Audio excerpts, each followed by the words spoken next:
Auditioning was such a rush. What I was given was a poem, to kind of recite, and it was just left to my interpretation of it, how I might have handled this, or how I think Avery might have handled this. My name is Maverick Schmidt.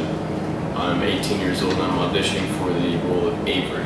It's one of those really rare occurrences where someone like myself could just get into that mindset and into their life and breathe and walk and feel the way they do. My name is Angela Beckefield, 35 years old, and I'm auditioning for Lucy.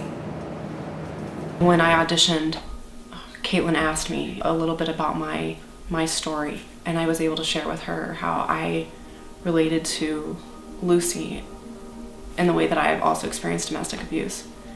And when I got the part, I realized that this was my chance to share my voice about what had happened to me.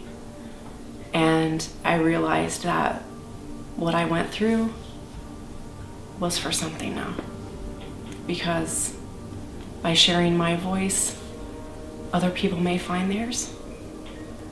And so this for me is a humbling opportunity, and it means the world to me to be able to tell this story. I remember just sitting in the waiting room. Angela walked in and I was just like, oh, hi, I'm this kid with me. Because, I just wanted to strike up conversation and build kind of chemistry. I just kind of wanted to get a flow going, and she's just like, oh, I've been in this and this and this and this, and I've been casting this TV show, and I did this for Purdue, and I'm just like, oh, I was in a couple high school plays once. When I met Maverick, I immediately fell in love with him. He had such a bold, loving spirit about him, and I immediately knew, wow, I pray to God that this young man gets to play the role of my son.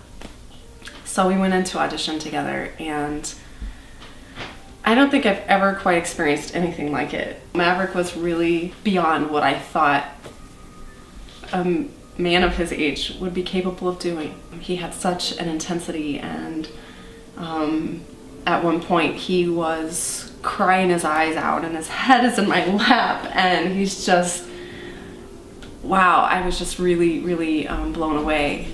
And I realized when we were going through the audition that had my life gone the way it could have gone, if I would have stayed in that abusive relationship, I would have a son his age right now, and this would have been my life, and this would have been my reality. And that was a very humbling moment for me, and so it's pretty cool that I get to do this with him. I can't wait till this film is done. I can't wait to see what a beautiful film it's going to be and how many people it's going to reach. And we have to make this film. It needs to be out there, and I am so honored to be a part of it. Thank you so much for your support for us, and for any donations you can make. Thank you so much.